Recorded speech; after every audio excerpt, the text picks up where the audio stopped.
আল্লাহর আযাবের ভয়ে কান্নার সময় কি এখনো আসে নাই? মরণের ভয়ে, কবরের ভয়ে, হাসরের ভয়ে তোমার হৃদয়টা নরম হওয়ার সময় কি এখনো আসে নাই? চোখ দিয়ে পানি বের হওয়ার সময় কি এখনো আসে নাই?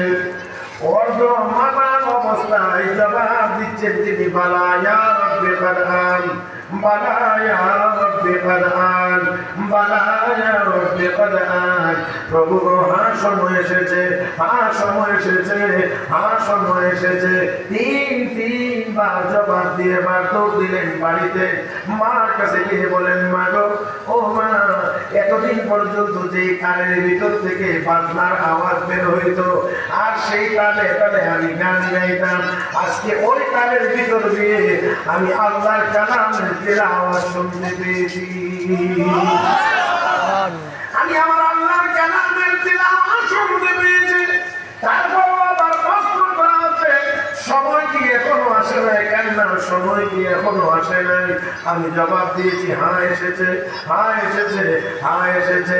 মা বুঝতে পেরেছেন যেহেতু এই তারের ভিতর দিয়ে কোরআনের তিলাওয়াতের আওয়াজ, নিশ্চয়ই আমার আল্লাহ, নিশ্চয়ই আমার আল্লাহ আমার ছেলেটার হেদায়েতের ব্যবস্থা করেছেন। এই জন্যে মা ও চোখের পানি ছেড়ে কাঁদতে শুরু করে দিলেন। ওই কোরআনের এক আয়াতের তিলাওয়াত শুনাইয়া আমার আল্লাহ মদের আড্ডা থেকে বের করে এনে কোরআন হাদিস শিখাইয়া এই লোকটাকে জগৎ বিখ্যাত মুহাদ্দিস বানাইয়া দিয়েছে। যেই মানুষটি ছিল মদের আড্ডা, সেই জায়গা থেকে উদ্ধার করে উঠায় এনে আল্লাহ তাকে জগৎ বিখ্যাত মুহাদ্দিস বানিয়ে দিয়েছেন। তাই আমরাও চাই, আমরাও বলতে চাই, যদি আদর্শবান মানুষ তৈরি করতে হয়, চরিত্রবান মানুষ তৈরি করতে হয়, যুব সমাজকে যদি সেই নেশার হাত থেকে রক্ষা করতে হয়, তাহলে অবশ্যই অবশ্যই কোরআনের শিক্ষার আর কোনো বিকল্প হতে পারে না। আর একটু ধরে কোন থেকে না কষ্ট হবে না? হ্যাঁ, আরো কয়েক মিনিট তো অবশ্যই চলবে, আরো আধা ঘন্টা তো চলবে ইনশাআল্লাহ। বাকি আছেন তো? হ্যাঁ, এইদিকে যে জোয়ান মানুষটি বোয়া, এরা দেখে আমার খুব মনটা ভালো লাগতেছে। মানে আপনারা কি চান এরা দূরে বসে থাকতো না, আমার কাছে কাছে সবাই চায় তোমরা কাছে। আল্লাহ মজলিস গুছাইতে গুছাইতে যদি আমার এত সময় লাগে, ও আজ খুব সময় করবো। হ্যাঁ, আর সময় নষ্ট করা যাবে না। রাজি তো ইনশাআল্লাহ? সবাই, আমি আবারও বলছি, সবাই আমার দিকে তাকাবেন একটু। রাজি তো সবাই ইনশাআল্লাহ? তাহলে আসুন বলছিলাম, যদি ভালো জাতি উপহার দিতে চান, যদি ভালো মানুষ উপহার দিতে চান, সমাজকে যদি সুন্দর বানাইতে চান, তাহলে অবশ্যই কোরআনের শিক্ষার বিকল্প হতে পারে না। এই জন্যে চোরদের কাছে, চোরের কাছে আলো পছন্দ করে। জানি না আপনারা বুঝছেন কিনা?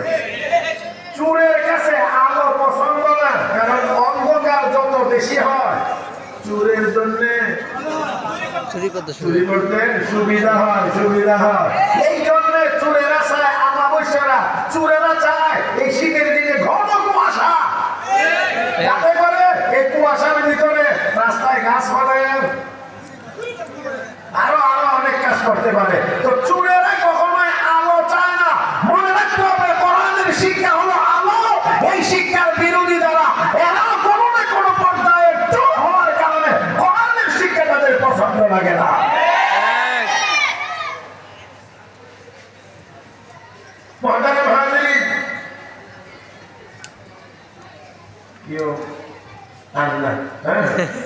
লাগলে আমি বলবো না, এই কাপ দেখায় আমার ডিস্টার্ব করা হবে না। এইদিকে যারা দাঁড়ায় রয়েছে, এরা একটু মহব্বতের সাথে বসায় দেন, বসায় দেন। আলহামদুলিল্লাহ, আলহামদুলিল্লাহ। বসেন, সব বসেন। মহতারাম হাজির, তো বলছি না নবীর এক নাম্বার কাজ হলো কোরআনের তেলাওয়াত, এক নাম্বার কাজ হলো কোরআনের তেলাওয়াত। মাদ্রাসার কাজ এক নাম্বার কাজ হলো মুসলমানের সন্তানদেরকে বিশুদ্ধ কোরআনের তেলাওয়াত শিক্ষা দেওয়া, কোরআনের বিশুদ্ধ তেলাওয়াত শিক্ষা দেওয়া। তাহলে এবার আপনারা একটু আওয়াজ করে বলেন, এই মাদ্রাসাগুলো দরকার নাই না আছে? এত আসতে বললে হবে না, মাদ্রাসাগুলো দরকার নাই না আছে?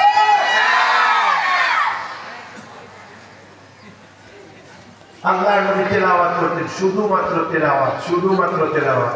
আপনারা এই জায়গাটাতেই থাকেন, আমি এখানে একটু কথা বলতে চাই। নবী কোরআনের তেলাওয়াত করতেন, মানুষ আস্তে আস্তে করে কোরআনের তেলাওয়াত শুনে মুসলমান হয়ে যেত।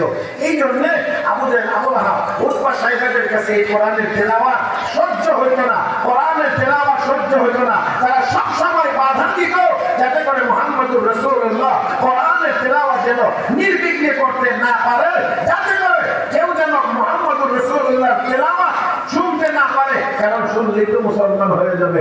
এই জন্যে তবে আমি আপনাদেরকে জিজ্ঞেস করি, বাধা দিয়ে কি কোরআনকে আটকানো যায়? নবীর একজন সাহাবীর নাম তুফাইল ইবনে আমর রাদিয়াল্লাহু তাআলা আনহু। শেখ তাফসীর আল্লামা ইদ্রিস কান্দলভী রাহমাতুল্লাহি আলাইহি লিখেন, মুসলমান হওয়ার আগে তিনি মক্কায় আসলেন কাবার ঘর তওয়াফ করার জন্য।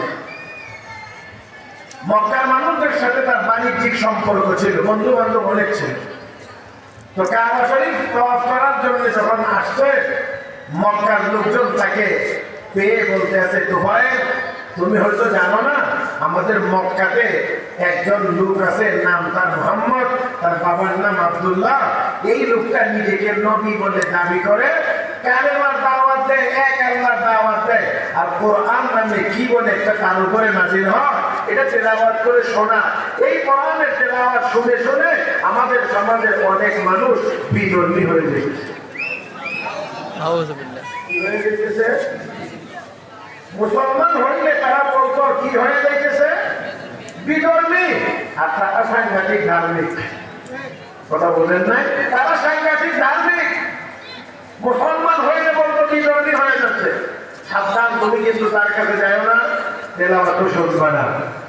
এই কথা বললে হযরত তুফাইল ইবনে আমর বললেন, না ঠিক আছে, আমি শুনবো না, আমি যাবো না, তেলাওয়াত শুনবো। মক্কার লোকজন বলতে আছে, ঠিক আছে, তুমি তো ইচ্ছা করে গিয়ে শুনবে না, অনিচ্ছায় যদি কানে আওয়াজ চলে আসে তখন কি করবা? একটু খেয়াল করে, এই যে মাইকে আমরা কথা বলতেছি, বয়ান চলতেছে, ওয়াজ চলতেছে, আপনারা যারা এখানে এসে বসেছেন তারা তো ইচ্ছাকৃত ভাবেও বয়ান শুনবার জন্যই এসেছেন। কিছু মানুষ বয়ান শোনার কোনো ইচ্ছা নাই, কিন্তু রাস্তা দিয়ে হেঁটে যাওয়ার কারণে মাইকের আওয়াজ তাদের কানেও যায় না, যায় না? এই জায়গাটা পর্যন্ত তাদের আশঙ্কা, এতটুকু আওয়াজও যদি কোরআনের আওয়াজ কানে পৌঁছে না, না জানি কি হবে। আর আসলেও কথা এটাই বাস্তব, এটাই বাস্তব। আওয়াজ যদি ভিতরে কানের ভিতরে ঢুকে যায়, ইচ্ছা থাক আর না থাক। আপনারা জানেন অবশ্যই আমেরিকার টুইন টাওয়ারে হামলা হয়েছিল 2011 সালে, নাকি? হ্যাঁ, এক সালে। আচ্ছা, এক সালে। তাহলে দেখেন, এই টুইন টাওয়ারে হামলার পরে, টুইন টাওয়ার ধ্বংস হয়ে যাওয়ার পরে, যেই জায়গাটায় টুইন টাওয়ার ছিল, এই জায়গাটাতে একটা সমাবেশের আয়োজন করা হয়েছিল। এখানে তৎকালীন আমেরিকার প্রেসিডেন্ট জর্জ ডব্লিউ বুশ, এই বুশ এখানে ভাষণ দিচ্ছিল। খুব খেয়াল করবেন, এই ভাষণের ভিতরে 2 বার সে ইসলাম শব্দটা উচ্চারণ করেছে। তার এই ভাষণের ভিতরে 2 বার ইসলাম শব্দটা উচ্চারণ করেছে। এই 2 বার ইসলাম শব্দটা শুনে 2 যুবক চিন্তা করতে লাগলো, ইসলাম কোন জিনিসের নাম? ইতিপূর্বে আর কোনোদিন ইসলাম এই শব্দ তারা কোনোদিন শুনেছে। এবার খুঁজতে শুরু করলেন, প্রেসিডেন্টকে বললেন, ইসলাম, ইসলাম কি? এই খুঁজতে খুঁজতে খুঁজতে খুঁজতে খুঁজতে খুঁজতে শেষ পর্যন্ত দিয়ে সন্ধান পাইছে যে ইসলাম এটাই একমাত্র আল্লাহর কাছে মনোনীত ধর্মের নাম। নাজাত যদি পাইতে হয় তাহলে সেই ইসলাম গ্রহণ করতে হয়। সর্বশেষ এই দুজন কালেমা পড়ে মুসলমান হয়ে গেছে। তুফাইল ইবনে আমর রাদিয়াল্লাহু তাআলা আনহুকে বলা হচ্ছে, ও তুফাইল, ইচ্ছাকৃতভাবে তো তুমি কোরআনের তেলাওয়াত শুনবে না, অনিচ্ছায় যদি তোমার কানে তেলাওয়াত চলে আসে তাহলে তখন তুমি কি করবা? বলে তাহলে কি করা উচিত? ও কানের ভিতরে তুলা ঢুকিয়ে দাও, যাতে করে অনিচ্ছায়ও যদি মুহাম্মদের সামনে তুমি পড়ে যাও, যাতে করে কোরআনের আওয়াজ এই তুলার ভিতরে পৌঁছতে না পারে, তোমার কানের ভিতরে যেন যাইতে না পারে। হে মুসলমান, একটু আওয়াজ করে জবাব দিতে হবে, আমার আল্লাহ চাইলে তুলার ভিতরেও আওয়াজ পৌঁছানোর ক্ষমতা রাখেন না রাখেন না?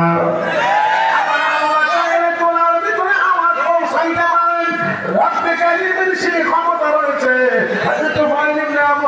আমি আমার কানের ভিতরে ইচ্ছা মতো করে তোলা ঢুকাই না, এমন ভাবে ঢুকাই না আমার সামনে দাঁড়িয়ে কেউ যদি কোনো কথা বলে সেই আওয়াজটাও আমার কানে আসে না। আমি রওনা করলাম কাবা চত্বরে তাওয়াফের জায়গার দিকে। এর আগে খোঁজ নিতে লাগলাম মুহাম্মদ হুজুরে বলেন সাল্লাল্লাহু আলাইহি ওয়াসাল্লাম উনি কোথায় আছে? যদি এই দিকে তাকে আমি যাব ওই দিকে, যদি এই দিকে তাকে তাহলে আমি যাব এই দিকে। এমন চিন্তা করে তিনি খোঁজ নিতে লাগলেন নবী কোন দিকে আছে। নবী আছেন যদি বিপরীত দিকে, তুফাইল ইবনে আমর চলতে শুরু করলে তাওয়াফের জায়গাতে যাবে। হযরত তুফাইল বলেন আমি চলতে লাগলাম, অবশ্যই অবশ্যই আমি মুহাম্মদকে দেখব না, তার কাছে যাব না, তার কোরআনের তেলাওয়াত শুনবো না। কিন্তু চলতে চলতে হঠাৎ করে আমার চোখ পড়ে গেছে বিশ্ব নবীর চেহারা মুবারকের উপর। ও মুসলমান, আমার আপনার নবীর চেহারা মুবারক দেখতে বড় খারাপ ছিল, বলেন না বলেন না? এমন সুন্দর চেহারা আমার আল্লাহ আর একটা বানান নাই, অতীতেও না, কিয়ামত পর্যন্ত এমন সুন্দর চেহারা আর বানাইবেন না।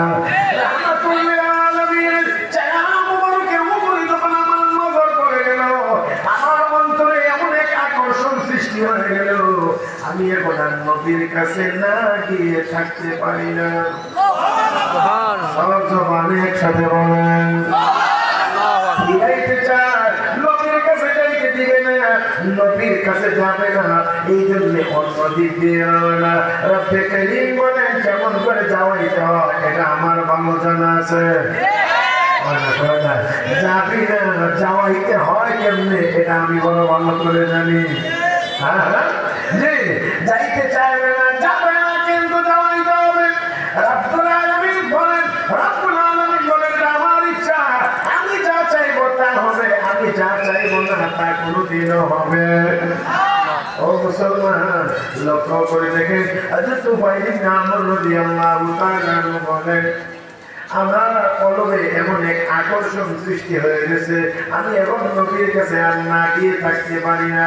এবার এক কদম দু কদম করে নবীর দিকে যেতে আরম্ভ করলাম।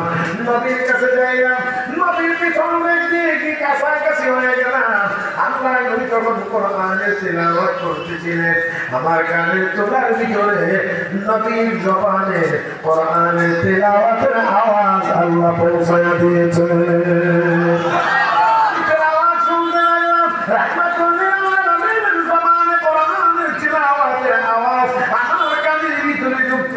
প্রবেশ করতেছে আর আমি বড় মজা সহকারে তিলাওয়াত শুনতেছি। ও মুসলমান, জবাব দিতে হবে কোরআনের তিলাওয়াতের ভিতরে মজা নাই না আছে? কম না বেশি? এটা কখনোই কমে না, এটা কখনোই কমে না। এই শ্বাস শুধুই বাড়ে, শুধুই পারে, কমে না। কি খেয়াল করে দেখে ১,০০০ বছর যাবত আল্লাহু আকবার বলে আযান হইতে আছে, আযানের শব্দ পরিবর্তনের দরকার হয় না, কারণ মজা লাগে না।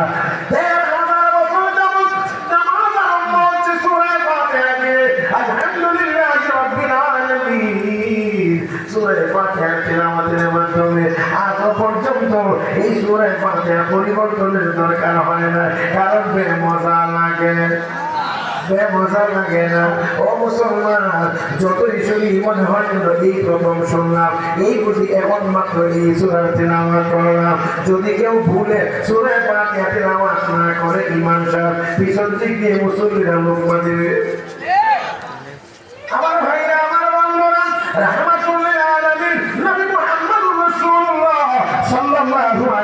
সাল্লামের জবানে কোরআনের তেলাওয়াতের আওয়াজ শুনতে আছে এত মজা এত মজা এত মজা এত মজা কানের তোলাগুলো আবার নিজের হাতে পরিষ্কার করে ফেললেন রাহমাতুল্লিল আলামিনের সামনে গিয়ে বলছেন ইয়া রাসূলুল্লাহ ইয়া হাবিবাল্লাহ ওগো নবীজি আপনি এত সুন্দর কোরআন তেলাওয়াত করেন আর মক্কার মানুষটাকে বাধা দিয়ে রাখে আমি এতক্ষণ শুনলাম আমি বুঝতে পারলাম এই কোরআন দুনিয়ার কোন মানুষের বানানো কালাম হইতে পারে না আরো জোরে বলেন না দুনিয়ার মানুষের বানানো হতে পারে না এটা অবশ্যই আল্লাহর কালাম অবশ্যই আল্লাহর কালাম সন্দেহ নাই আপনিও সত্য নবী ইসলাম ধর্ম সত্য ধর্ম নবী আর দেরি করতে চাই না আমাকে কালেমা পড়াইয়া মুসলমান বানা দে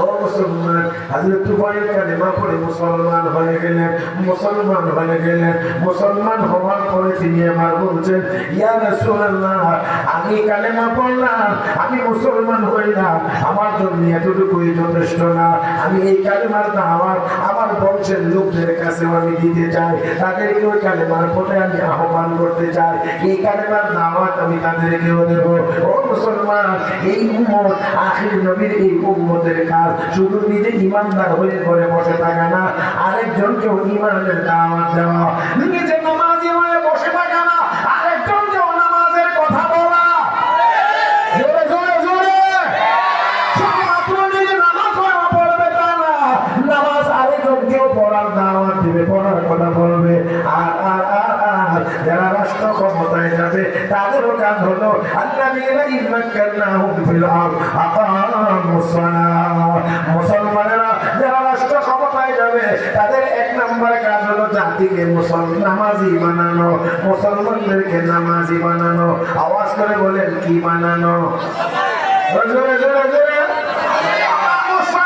নামাজ কায়েম করবে নামাজি বানাবে মানুষদেরকে নামাজি বানাবে মুসলমান আজকে নামাজির সংখ্যা দিন দিন কমে যাচ্ছে রাষ্ট্র ক্ষমতায় যারা যাবে তাদের অন্যতম দায়িত্ব হলো নামাজি বানানো কিন্তু আমাদের দেশে ওই মুসলমান বিড়ি খাওয়া থেকে ফিরানোর জন্য আইন আছে কিন্তু নামাজি বানানোর কোনো আইন নেই এই বাবা কথা বলিস না আমার দিকে তাকা আমার দিকে একদম অনেক কষ্ট করে এতটুকু জমাইছি আর কি অনেক কষ্ট করে আলহামদুলিল্লাহ আল্লাহ কষ্ট করে এই উদ্দুর মাঝে জমাইতে আমার অনেক কষ্ট করতে হয়েছে দয়া করে এই সুন্দর পরিবেশটা নষ্ট হবে না করবেন না তো আপনারা ইনশাআল্লাহ কষ্ট হয়ে যেতেছে বেশি তাহলে আমার দিক তাকান ওলামা ইকরাম আছে আমার ভাই হযরত মাওলানা কামাল উদ্দিন খাদেম সাহেব নামাজ পড়া কাটো আমি তো মনে করছি ভাই যদি চলে গেছে আবার একটা বসে আমার কাছে খুব ভালো লাগছে কারণ স্টেজ ওলামা ইকরাম থাকলে আমার কাছে খুব বেশি ভালো লাগে আলহামদুলিল্লাহ আপনাদের কাছে কি খারাপ লাগে নাকি হ্যাঁ ওই আমাদের সমাজে ওলামা ইকরাম আছে এটা কি খারাপ লাগে না ভালো লাগে মুমিন হইলে ভালো লাগবে আর চোর হইলে ভালো লাগবে না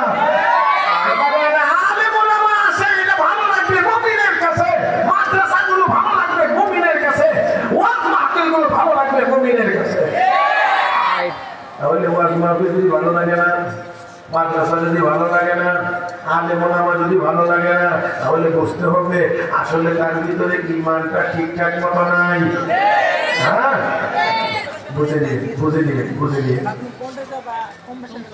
আল্লাহ তো আসল বলছিলাম এই উম্মতের কাজ নিজে শুধু ঈমান নিয়ে বসে থাকা না নিজে নামাজি হয়ে বসে থাকা না নামাজি বানানো ইমানের দাওয়াত দেওয়া এটা মুমিনের কাজ এই জন্য ঈমান শেখানোর জন্য নামাজ শেখানোর জন্য এই মাদ্রাসা কোন না কেন দেখেন না কত বড় বাচ্চাগুলো জানাজা পড়াইছে জানাজা পড়ায় গেছে কত বড় এক একজনের বয়স 70 বছর হ্যাঁ 50 তাও হবে না মোটামুটি 7-8 বছর হইতে পারে সর্বোচ্চ তাই না এমন বাচ্চারা জানাজা মানে আপনি মারা গেলে কি করতে হবে এই বাচ্চারা তার এখানে দেখা দিয়ে গেছে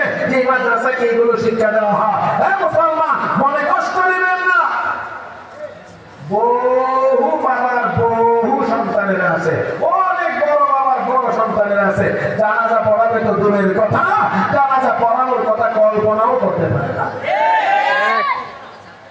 পড়ানো তো অনেক পরের কথা। আল্লাহ আমাদের সবাইকে বুঝার তৌফিক দান করুন।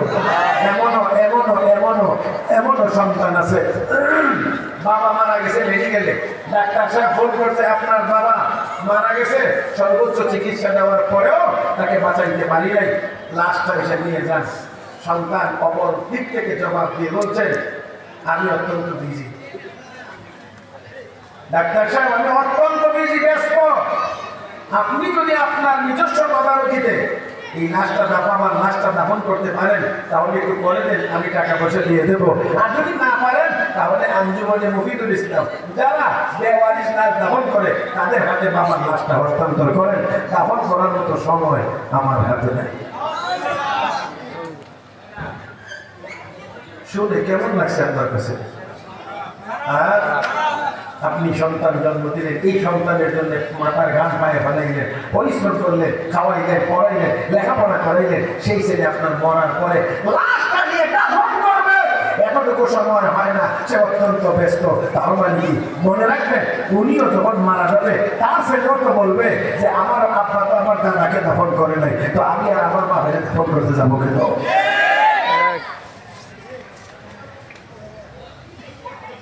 দেখেন, এই জন্যে তাকে একটা কথা বলেই ফেলি, চলে আসে, স্মরণ হয়ে গেছে, ভুলে যেতে পারি। ফখরে বাংলা রহমতুল্লাহি আলাইহি, ফখরে বাংলা রহমতুল্লাহি আলাইহি রেলগাড়িতে তদানীন্তন সময়ে পূর্ব পাকিস্তান বাংলাদেশ, এখন এর বাংলাদেশ পূর্ব পাকিস্তান, রেলগাড়িতে উঠছেন তিনি। উঠে দেখেন যে ডাব্বাতে উঠছেন, কম্পার্টমেন্টে উঠছেন, এই কম্পার্টমেন্টে শুধু পাঞ্জাবি বুঝছেন, এটা আবার আপনার গায়ে রডার পাঞ্জাবি, পাকিস্তানি হবে। রহমতুল্লাহ চিন্তা করলেন এরা তো এমনি একটু বড়, তো আমি একটু দূরে জায়গাতে বসে থাকি। দূরে থাকলে কি হবে, দূরত্ব বজায় রেখে বসলে কি হবে? কিছু কিছু মানুষ আছে আলে মোলামা দেখলেই তার শরীরের মধ্যে অ্যালার্জি শুরু হয়, একটু চুলকানি আরম্ভ হয়, এটা বলতো ওইটা বলতো, কাপড়ের দাম বাড়াই গেছে, পেঁয়াজের দাম 250 টাকা দিয়েছিল, এই বছর পেঁয়াজের দাম কে বাড়াইছিল? ওই তারাও বসে বসে এমন কিছু কথাবার্তা বলতে শুরু করছে যেটা পকের বাংলাদেশের গায়ে এসে লাগতেছে। সহ্য করতেছেন এক পর্যায়ে তিনি চিন্তা করে দেখেন আর চুপ করে বসে থাকা যায় না, কারণ এখন যদি চুপ করে বসে থাকি তাহলে তারা মনে মনে ভাববে যে আসলে মৌলবীরা এমনই। এই জন্য ফখরে বাংলা রহমতুল্লাহি আলাইহি সে তারা আন্দাজ করতে পারে নাই যে আসলে এই লোকটা কত বড়, এই মৌলবীরা কত বড়, এটা তো তারা মাপতে পারে নাই, অনেকে মাপতে পারে না। টুপি আর মাথায় এই মনে করে বড় হুজুর কথা বলেন না, টুপি যদি মুসা হয় তাহলে অনেকে মনে করে বা ভারী বাবা সাংঘাতিক হুজুর। হ্যাঁ, তো সে আন্দাজ করতে পারে না, আসলে আন্দাজ করার কথাও নয়। শুধু এখানে না, পূর্ব পাকিস্তানের তৎকালীন প্রতিনিধি হলে ফখরে বাংলা রহমতুল্লাহ মিশরে গিয়েছিলেন। উনি একটি অনুষ্ঠানের এক পর্বের সভাপতির দায়িত্বও পালন করছিলেন। তো ওই সময় মিশরে এক মৌলবী সাহেব বক্তব্য দেওয়ার জন্য মঞ্চে আসছেন। তো মিশরি মৌলবীদের এখনো পর্যন্ত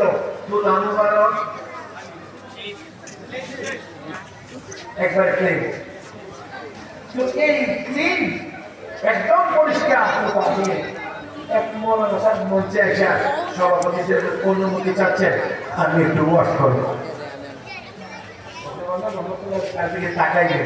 তাকায় বলতে আছেন কোন বিষয়ে ওয়াশ করবে? মাথা তো তুমি নাই, উনি অনুমতি চাইতেছেন কি করবেন? ফখরে বাংলা জিজ্ঞেস করবেন কোন বিষয়ে ওয়াশ করবেন? উত্তরটা শুনে আপনারা বড় খুশি হইবেন। উনি বলতেছেন আলা সুন্নতি রাসূলিল্লাহ, আমি রাসূলের সুন্নত বিষয়ে ওয়াজ করব। কোন বিষয়ে ওয়াজ করবে? কোথা কোথা ফখর বাজা বললেন তাই তুমি সুন্নাহ ওয়ালাইসা ফিকা সুন্নাতুন। আপনি মানুষকে সুন্নতের ওয়াজ করবেন, আপনার মধ্যে সুন্নত নাই। ওয়াল্লাহ এই কথা বলা মাত্রই এই মিশরের মৌলবী টেনে টেনে চলে উঠছে। কোথায়? পূর্ব পাকিস্তান। সেখান থেকে এসে সভাপতির চেয়ার পেয়ে অপব্যবহার, ক্ষমতার অপব্যবহার মনে মনে মেজাজ গরম করে বলতে আছেন হালিল ইসলাম মুআল্লাকুন ফিল লিহইয়া। ইসলাম কি দাড়ির মধ্যে লটকানো, যে দাড়ি না থাকলে ইসলাম থাকবে না? দেখেন কথাটা কি হিটে বলছে, কত স্পিড। হালিল ইসলাম মুআল্লাকুন ফিল লিহইয়া, ইসলাম কি দাড়ির মধ্যে লটকানো, যে দাড়ি না থাকলে ইসলাম থাকবে না? ফখরে বাজার সাথে সাথে জবাব দিয়ে বললেন লা বালিল ইসলাম মুআল্লাকুন বালিল লিহইয়াতু মুআল্লাকুন ফিল ইসলাম। সমস্ত ইসলাম দাড়ির মধ্যে লটকানো না, তবে দাড়ি ইসলামের মধ্যে লটকানো। এক উত্তরে ঠান্ডা উন্নতি হয়েছিলেন না যে এই মৌলবী কত বড় মৌলবী, আর পাঞ্জাবিটাকে ভেবে করতে গেল এমন ভাবে যখন বলতে শুরু করেছে কেন দিচ্ছেন ও আল্লাহ আমি আর দেখি না দেখি না এই চেহারাটা আমার না দেখলে কষ্ট লাগে। ওনারা কষ্ট করে পয়সা পয়সা দিচ্ছে, আমি যদি একটু না দেখি তাহলে আমার কষ্ট লাগে, ঠিক না? মাশাআল্লাহ। তো দেখেন রহমতুল্লাহ তাদেরকে জবাব দিতে গিয়ে বুড়া আঙ্গুল দেখেছেন।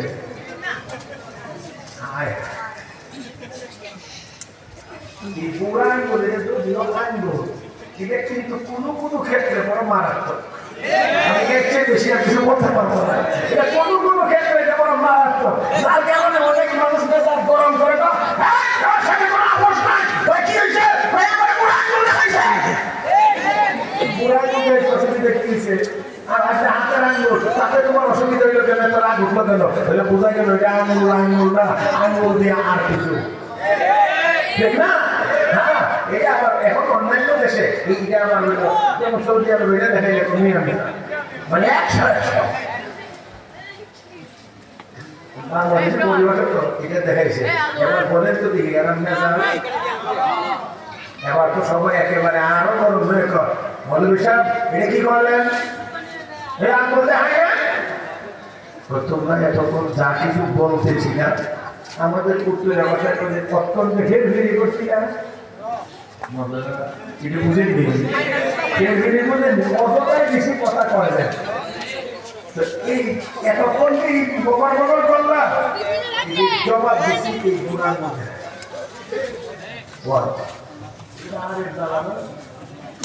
কথার জবাব হবে কথার মাধ্যমে, এবার আঙ্গুল দেখে আমার কেমনে জবাব হবে।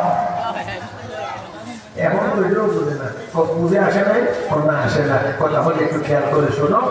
কি দেখো আমি হাতের মধ্যে আঙ্গুল কয়টা, যারা বলেন না তারা 60টা না 6টা, আপনি একটু বললেন আঙ্গুল কয়টা, 5টার মধ্যে 4টার অবস্থান দেখেন খুব কাছাকাছি, 4টাও মোটামুটি লম্বা মিলে একেবারে 4টা মিলে মিশে এখানে থাকে।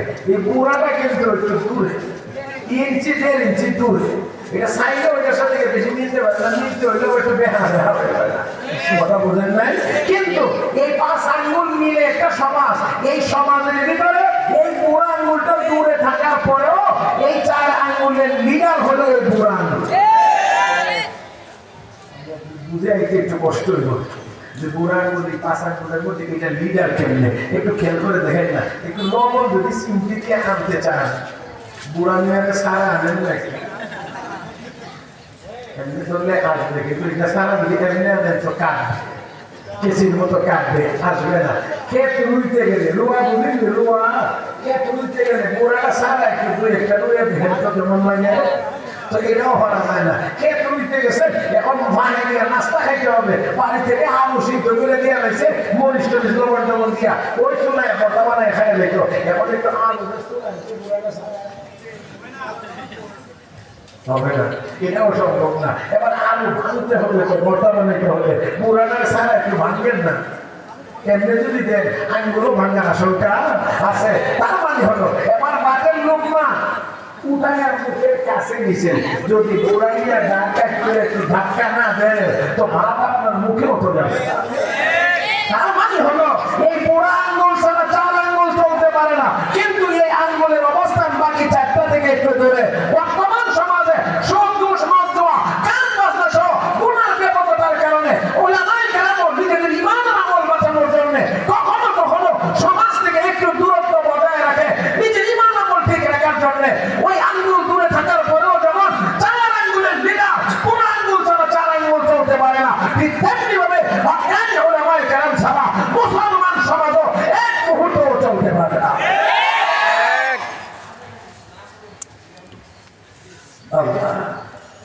ওলামায়ে কেরামের কাজই হলো জাতিকে দ্বীনের পথে আনা, জান্নাতের পথে আহ্বান করা। হযরত তুফাইল ইবনে আমর কালিমা পড়ে মুসলমান হওয়ার পরে বলছেন, ইয়া রাসূলুল্লাহ, ইয়া হাবিবাল্লাহ, ও নবীজি, আমি শুধুমাত্র কালেমা পড়ে মুসলমান হইলাম এটাই যথেষ্ট না, আমি এই কালেমার দাওয়াত আমার সম্প্রদায়ের লোকদেরকে দিতে চাই, তাদেরকেও ঈমানের পথে নিয়ে আসতে চাই। আপনি আমার জন্য একটু দোয়া করেন, আল্লাহ যেন আমাকে এমন একটা কিছু দান করেন যা থেকে মানুষ প্রভাবিত হয়ে কালেমা গ্রহণ করে। আল্লাহ রাহমাতুল্লিল আলামিন তার জন্য দোয়া করলেন। আল্লাহ রাব্বুল আলামিন নবীর দোয়ার বরকতে তার লাঠির মধ্যে কারামতি প্রকাশ করে দিয়েছেন। কোন অন্ধকার জায়গার মধ্যে গিয়ে লাঠিটা ধরলে টিউব লাইটের মতো আলোকিত হয়ে যায়, জ্বলে ওঠে। আল্লাহ নবীর এই সাহাবী কালেমার দাওয়াত দিতে লাগলে একজন ব্যক্তির দাওয়াতের দ্বারা আল্লাহ 40 থেকে 50টা পরিবারের সকল সদস্যদেরকে কালেমাওয়ালা মুসলমান বানিয়ে দিয়েছে। আমার ভাইয়েরা, আমি শুরু করেছিলাম নবীর কয় কাজ। আওয়াজ করে বলেন, নবীর কয় কাজ। 1 নম্বর কাজ হলো কোরআনের তিলাওয়াত। আমার ভাইয়েরা, রাহমাতুল্লিল আলামিন কোরআনের তিলাওয়াত করতেন, দিনে করলো কারামাটা দিত, রাতের বেলা কি আমার নিজেরা নীরবে দাঁড়িয়ে শুনতো, নবীকে কষ্ট দিত। ও মুসলমান, কিন্তু সব কিছুর উপরেও কোন ষড়যন্ত্র, কোন বাধা কোরআনের অগ্রযাত্রাকে ব্যাহত করতে পারে নাই, আটকিয়ে রাখতে পারে নাই, ঠেকাইতে পারে নাই। মুসলমান, কোরআনের আওয়াজ আল্লাহ ছড়িয়ে দিয়েছেন। বরঞ্চ বলা যায় যারা কোরআনের বিরোধী ছিল তারাই ধ্বংস হয়ে গিয়েছে, কোরআন এখনো আছে। ও মুসলমান, কিয়ামত পর্যন্ত কোরআনের বিরোধী যারা হবে একদিন না একদিন তারাও ধ্বংস হয়ে যাবে। কোরআন অবশ্যই থাকবে, কোরআন ওয়ালারাও থাকবে। আরো আসতে বলে, আমার ভাইয়েরা, আমার বন্ধুরা, কোরআন ওয়ালারা ছিল, আছে এবং থাকবে।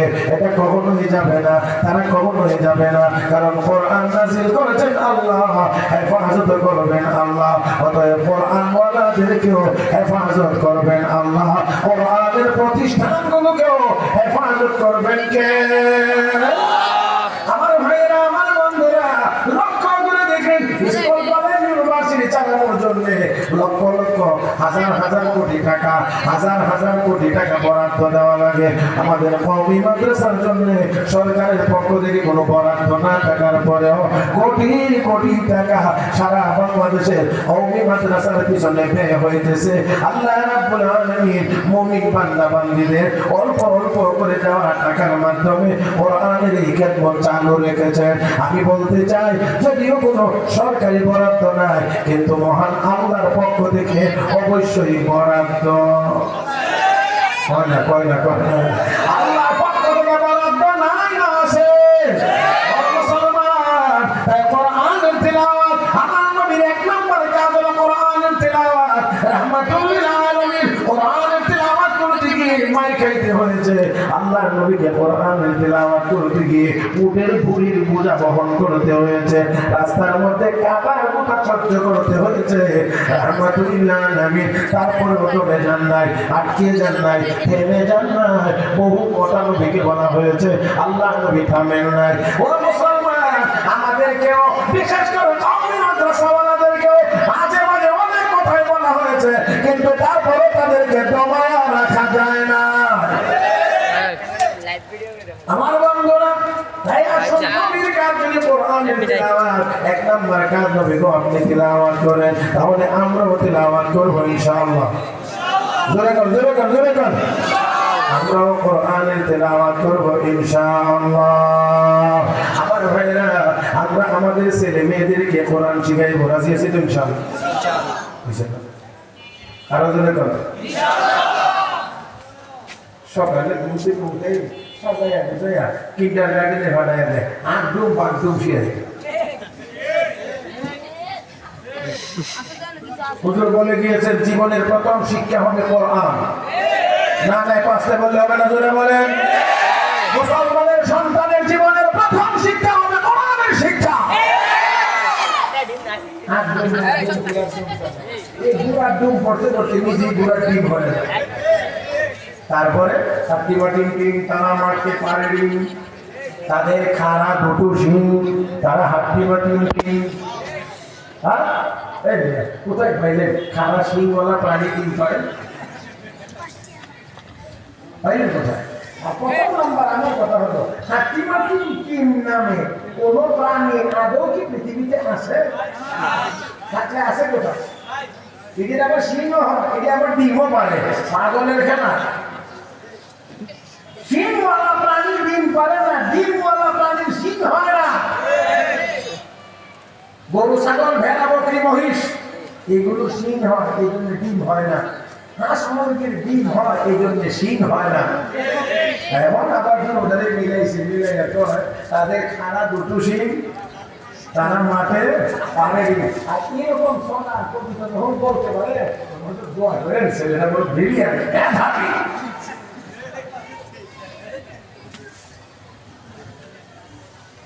জানি এগুলো একটু বললে রাগ করবেন নাকি, একটু কষ্ট করবেন আমার ভাইয়েরা। এই আটডুম বাটডুম এইগুলি না, এই হাঁটি মাটির না, মুসলমানের সন্তানের জীবনের শুরু শিক্ষা হবে। জোরে বলে, জোরে বলে। একটা ছোট্ট ঘটনা শুনে আজকের আলোচনা শেষ করবো ইনশাআল্লাহ। জগৎ বিখ্যাত মুহাদ্দিস ইমাম রবিয়াতুর রায় রাহমাতুল্লাহ আলাইহি, বাড়ি মদিনা শরীফ। একেবারে আমার দিকে তাকিয়ে শুনবেন, এইটার শেষ পর্যন্ত যাওয়া আর আমার বয়ানও শেষ পর্যন্ত যাওয়া। ইমাম রবিয়াতুর রায় রাহমাতুল্লাহ আলাইহি জগৎ বিখ্যাত মুহাদ্দিস, বাড়ি মদিনা শরীফ। উনি যখন ওনার মায়ের গর্ভে ছিলেন, তখন ওনার আব্বা সিরিয়াতে চলে যাবেন ব্যবসার জন্য। তো ওনার আব্বা ওনার মার কাছে 15,000 দিরহাম দিয়ে বলেছিলেন, এইগুলি রাখো, এটা দিয়ে তুমি সংসার চালায়ো, আমার আসতে অনেক লেট হবে।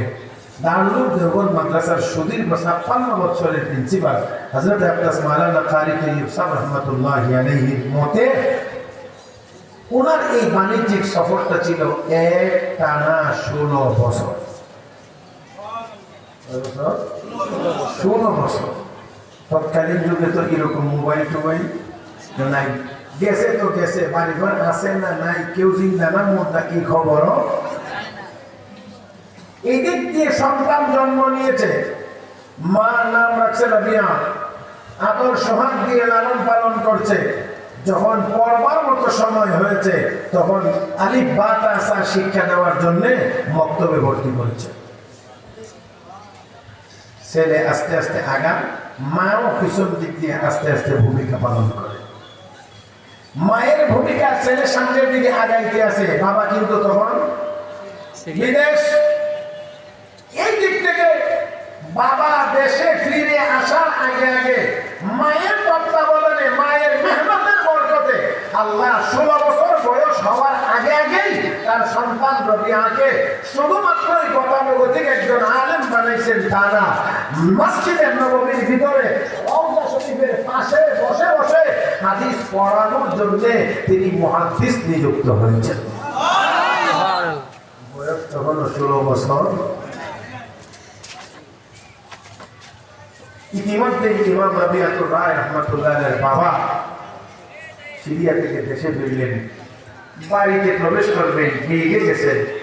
এমন সময়ে দেখে বাড়ির ভিতর থেকে এক তরুণ, এক যুবক ছেলে বের হয়ে আসতেছে। দেখেই তো মেজাজ গরম।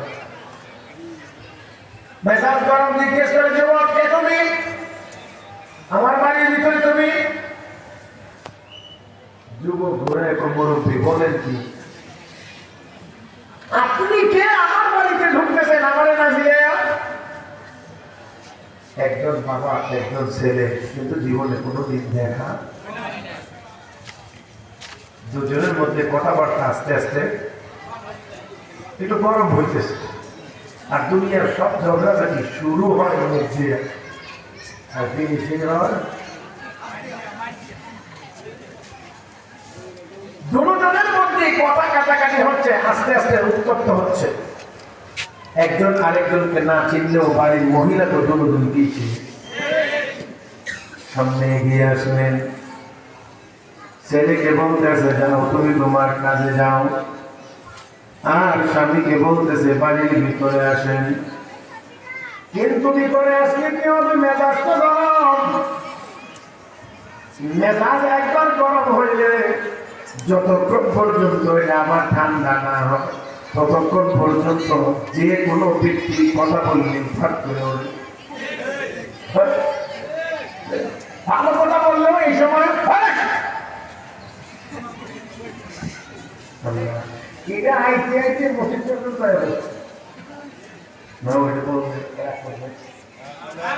হ্যাঁ, বাড়িতে পুরীর লোকে লাগছে লোকরা দূরে পারছে না, দূরের সাবার গুলো হয়েছে লাগছে ফুলার বউর সাথে। এটা আলাদা ওরা নুহুল করতে হবে, মেজাজ গরম করে কান্দে হলাইয়া গুনগুন গুনগুন গুনগুন করতে করতে যাই না মসজিদ না, কিন্তু ওটা নিজের বহুতের রোল করে। এমন ঘটনাক্রমে মসজিদে আয়া দেখে ওই দিন মুয়াজ্জিন আযান দিতে 2-3 মিনিট লেট। এরকম বুঝছেন না মনে হইতেছে না, 2-3 মিনিট লেট। ওই যে বাড়িতে যে পুলিশ সাথে হচ্ছে না, ওই পুরীর উপরে কত রাগ ছিল, পোলার বোন উপরে কত রাগ ছিল, সব এখন মুয়াজ্জিনের উপর চলে।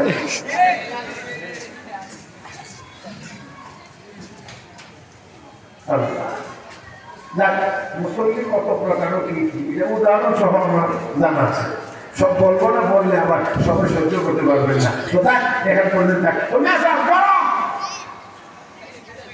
এখন মহিলা এসে আসেন বাড়ির ভিতরে আসেন। আসলে কি হবে? ব্যস্ত করো ডাক দিয়ে কর 15,000 দিরহাম দিয়ে গিয়েছিলাম, কোথায় খরচ করেছ হিসাব দাও। আপনাদের কি মনে হয় 16 বছর পরে বাড়িতে আসলে আসার পরে বুঝি এটাই প্রথম কথা? হ্যাঁ, একজন স্বামীর জন্য এটাই প্রথম কথা। 16,000 দিয়ে গেছিলাম, 15,000 দিয়ে গেছিলাম, কেমনে খরচ করছো হিসাব দাও। আসলে এই কথাটা আসছে ওই দিন মেজাজ গরম। আল্লাহর বান্দা মহিলা অবস্থা পেয়েছেন মেজাজ গরম, এজন্য অত্যন্ত আদরের সাথে ডাক দিয়ে বলেন স্বামী 16 বছর পরে বাড়িতে ফিরলেন, সুন্দর একটি আনন্দময় পরিবেশ বাড়িতে থাকার কথা, কিন্তু আপনার মেজাজ গরম হয়ে যাওয়ার কারণে সেই সুন্দর পরিবেশটা আর থাকতেছে না। আমি আপনাকে অনুরোধ করছি, এত লম্বা সফর করে আসলেন, এতদিন পরে আসলেন, আপনি একটু গোসল করে ফ্রেশ হয়ে আসেন। আমি আপনার জন্য খাবার তৈরি করছি, আগে খাওয়া দাওয়া করেন, একটু ঠান্ডা হোক, তারপরে সব ঘটনা আমি খুলে বলবো। আপাতত রাজি হয়েছে, গোসল করে এসেছেন, গোসল করার কারণে মেজাজ আরো ঠান্ডা হয়েছে।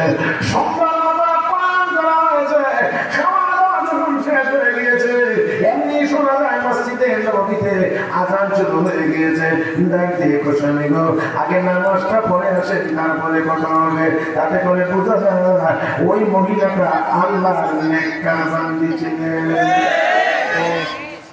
ও মুসলমান, এখন তো স্বামীকে নামাজে পাঠানোর কথা কেউ সহজে বলে না, সহজে বলে না, কারণ মডার্ন। হ্যাঁ,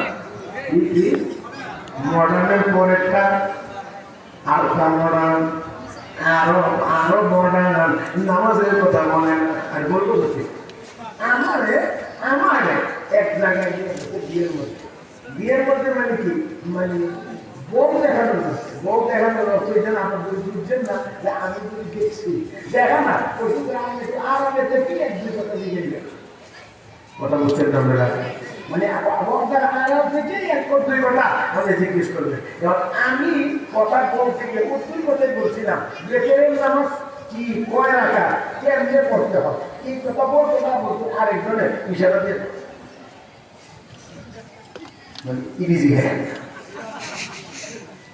কথা বলছেন না ইংরেজি গায়ে তার মানে এখন আর এইগুলো জিগায় না আগের দিনে তো মুরব্বীরা যদি জিগাইছে এই কথাই জিগাইছে নামাজ পড়নি বলে বলি সারা থেকে নামাজ পড়ে তো বলে পাঁচ ফরজ নামাজ কয় রাখা এরকম কথা বলে জিজ্ঞাসা করতো আমি ওই গাছে শুরু করছিলাম ওরা আমার না করছে তো আমি আর কি করবো তো আমি বস্তু ভুলে গেছি না তাহলে এখন যেই মহিলারে যে মেয়েকে বিয়ের সময় বেতনের নামাজ পড়ে রাখা কেমনে ভালো লাগে এই কথা জিগাইলে তারা আত্মীয় স্বজনেরা পাতা দেয় তাহলে এই মেয়ে এসে স্বামীরে বলবে না বলে না স্বামী আজান হয়ে গেছে নামাজ পড়ে আসেন সব কথা হবে ঠিক আছে নামাজের জন্য চলে গেছে নামাজ আদায় করলেন জামাত শেষ হয়েছে মসজিদে নববীতে ঘোষণা হয়েছে আল্লাহর নবীর হাদিসের ক্লাস হবে হাদিস পড়ানো হবে হাদিসের দার্স হবে কথা মোতাবেক ঘোষণা মোতাবেক হাজার হাজার মানুষ বসতে আরম্ভ করেছে ও মুসলমান হাজার হাজার মানুষ বসতে শুরু করেছে তিনি বলেন এমন দৃশ্য দেখে আমিও পিছন দিক দিয়ে বসে গেলাম হাদিসের ক্লাস শুরু হয়েছে বড়ই চমৎকার বড় সুন্দর করে হাদিসের ব্যাখ্যা দিতে আছেন উনিও বসে বসে শুনতে আছেন দীর্ঘ লম্বা সময় হাদিসের ক্লাস চলছে উনিও বসা ছিলেন ও মুসলমান দুনিয়ার অন্য অনেক কিছুর মধ্যে মজা থাকতে পারে তবে এটা বেশিক্ষণ না গানের মজা সামান্য আছে অবশ্যই কিন্তু এটা একবার শুনলে মজা দ্বিতীয়বারে কম মজা তৃতীয়বারে আরো কম চতুর্থবারে আর শুনতে চায় না কিন্তু আল্লাহর কালামের তেলাওয়াতের মজা কখনোই কমে কখনোই কমে না ওই হাদিসের ব্যাখ্যা শুনে মনটা ভরে গেছে ঈমান তাজা হয়ে গেছে যতক্ষণ পর্যন্ত হাদিসের ক্লাস চলছে তিনিও ততক্ষণ পর্যন্তই বসা ছিলেন ততক্ষণ পর্যন্তই বসা ছিলেন দীর্ঘ সময় পার হয়ে গেলে বাড়িতে ফিরলেন স্ত্রী আবার জিজ্ঞেস করেন স্বামী গো নামাজ পড়ে আসতে এত লম্বা সময় লাগার কথা না কোথায় গল্প গুজব করে সময় নষ্ট করে এসেছেন কোথায় সময়টা পার করে এসেছেন না সময় নষ্ট করে আসি নাই সময় নষ্ট করি নাই তাহলে এতক্ষণ কোথায় ছিলেন অগবিবি নামাজের পরে বাড়িতে চলে আসবো এটাই তো ছিল চিন্তা ভাবনা কিন্তু ঘোষণা শুনলাম আল্লাহ নবীর হাদিস পড়ানো হবে হাদিসের ক্লাস হবে ঘোষণা মোতাবেক হাজার হাজার মানুষ বসতে শুরু করেছে এই জন্য আমিও পিছন দিক দিয়ে বসে গিয়েছিলাম অগবিবি শোনো আজকে এমন একজন মুহাদ্দিস আল্লাহ নবীর হাদিসের ব্যাখ্যা দিতেছিলেন যার জবানে